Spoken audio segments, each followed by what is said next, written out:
Hello বন্ধুরা, কেমন আছো সবাই? আশা করি ভালো আছো। আমি কৈলাস আর তোমরা দেখছো ইংলিশ উইথ কৈলাস। আজ আমরা শিখব কি করে ফিউচার ইনডেফিনাইট টেন্স ইউজ করতে হয়।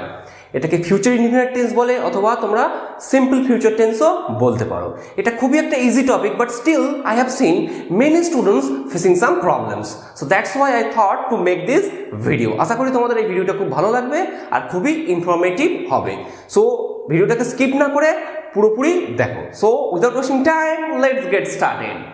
দেখো বন্ধুরা, প্রথমে আমাদের জানতে হবে এই ফিউচার ইনডিফিনাইট টেন্স কিভাবে ইউজ করতে হয়, এটা কখন আমরা ইউজ করি। দেখো, আমরা ফিউচার ইনডিফিনাইট টেন্স ইউজ করি to show any kind of future events. Suppose if I say আমি ওখানে যাব, কি হবে? আই উইল গো দেয়ার। ওকে, আমি এখানে থাকবো, আই উইল স্টে হেয়ার। ওকে, এইভাবে আমরা ফিউচার ইনডিফিনাইট টেন্স ইউজ করবো। কখন ইউজ করব? যখন আমরা ভবিষ্যতে কোনো একটা কাজ করব, বা কেউ একজন কোনো একটা কাজ ভবিষ্যতে করবে। মানে এখানে ভবিষ্যৎকে যখন ইন্ডিকেট করা হবে, মানে ফিউচারকে যখন ইন্ডিকেট করা হবে, তখনই আমরা ফিউচার ইনডিফিনাইট টেন্স অথবা সিম্পল ফিউচার টেন্স ইউজ করব। দেখো, ফর্মুলা কি আছে? Subject plus shall oblique will, shall অথবা উইলের ভেতরে একটা ইউজ করব। তারপরে কি করব? V1 plus object. ওকে, তো এখানে একটা জিনিস আমি বলে রাখি, দেখো এই স্যাল যেটা আছে না, আজ আমরা এটা ইউজ করব না।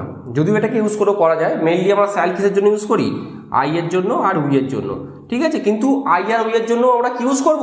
আই আর উই এর জন্য আমরা উইলই ইউজ করব। আজ আমরা শুধু উইলটা দিয়েই করব। কেন আমি পরে বলছি। দেখো, they will talk to me, তারা আমার সাথে কথা বলবে। কখন বলবে? ভবিষ্যতে বলবে। তো they will talk to me. Here will is indicating that situation or the activity will happen in future. Okay, আচ্ছা নেক্সট দেখো, he will sing a song, সে একটা গান গাইবে। কখন গাইবে? ভবিষ্যতে গাইবে। আচ্ছা next, we will stay here for some time, we will stay here for some time, আমরা কিছুক্ষণের জন্য এখানে থাকবো। Next, Ram will accomplish his job, এখানে অ্যাকমপ্লিশ মানে হচ্ছে সম্পন্ন করা। To finish doing some, to finish something or to finish any work or like that. So Ram will accomplish his job, Ram তার নিজের কাজটা কি করবে? শেষ করবে। কখন হবে সেটা?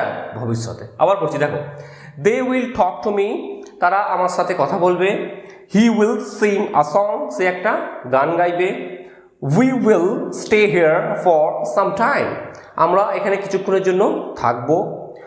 Ram will accomplish his job, Ram তার নিজের কাজ যে জবটা রয়েছে সেটা কি করবে? শেষ করবে। আশা করি বুঝতে পারছো। এবার দেখো, এখানে শ্যাল উইল লিখেছিলাম, কিন্তু তোমাদের আমি শ্যালটা ইউজ করতে বারণ করলাম। কেন করলাম? দেখো, এখন শ্যাল আর উইল যে কোনো একটাই ইউজ করা যায়। In speaking we don't differentiate it. Okay, স্পিকিংয়ে কোনো রকম কোনো প্রবলেম নেই। তোমরা আই এর সাথেও উইল ইউজ করতে পারো, হি সি যে কোনো সাবজেক্টের সাথেও আমরা কি ইউজ করতে পারি? উইল ইউজ করতে পারি। ওকে, তো শ্যাল না শিখলেও চলবে। এইবার যদি তোমাদেরকে যদি কেউ জিজ্ঞেস করে যে শ্যাল কখন ইউজ করবো, তো তোমরা কি বলবে? যে আই এর সাথে আর উই এর সাথে আমরা শ্যাল ইউজ করি। পরবর্তীকালে আমি একটা ভিডিও বানাবো, the difference between shall and will, shall and will. Okay, so actually কি আছে না, অ্যাকচুয়ালি ব্যাপারটা কি, এখানে শ্যাল আর উইলের একটু ডিফারেন্স আছে। ওকে, তো সেটা আমরা পরবর্তীতে একটা ভিডিওতে শিখবো।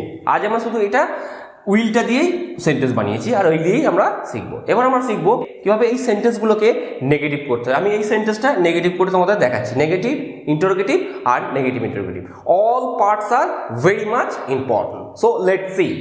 দেখো বন্ধুরা, কিভাবে করলাম। He will sing a song, সে একটা গান গাইবে, এটা আমরা আগেই শিখেছি। He won't sing a song, সে একটা গান গাইবে না। এই ওনটা কোত্থেকে এলো? ওনটা অ্যাকচুয়ালি এলো উইল নট থেকে, ঠিক আছে। He will not sing a song, সে একটা গান গাইবে না। ছোট করে, হি ওন্ট সিং আ সং। আমি আগেই তোমাদের বলেছি বিভিন্ন ভিডিওতে যে আমরা ইংলিশ বলার সময় ছোট করে বলবো আর স্পিডে বলবো, তাই তো। তারপর দেখো, will he sing a song, সে কি একটা গান গাইবে। और last one, won't he sing a song, won't মানে আবার উইল নট, তাই তো। Will not he sing a song, সে কি একটা গান গাইবে না, মানে won't he sing a song. তো এইভাবে আমরা ফিউচার ইনডিফিনাইট টেন্স ব্যবহার করব, ঠিক আছে। তো আমরা সবসময় কি ইউজ করব? উইল ইউজ করব। আর এরপরে পরবর্তীতে একটা ভিডিও আমি আনবো, সেখানে আমি তোমাদেরকে বলবো যে what is the basic difference between shall and will. Okay, where should you use shall, where should you use will, and what kind of differences we are having. Okay, so আজকে এই পর্যন্তই। আশা করি তোমাদের ভিডিওটা ভালো লেগেছে। যদি ভিডিওটা ভালো লেগে থাকে, don't forget to subscribe to our channel to get more videos like this, and don't forget to hit the like button. Another thing, try to share these videos with your friends so that each and every person can take the advantage from these videos and they can also gain knowledge. So for today, thank you, thanks for watching.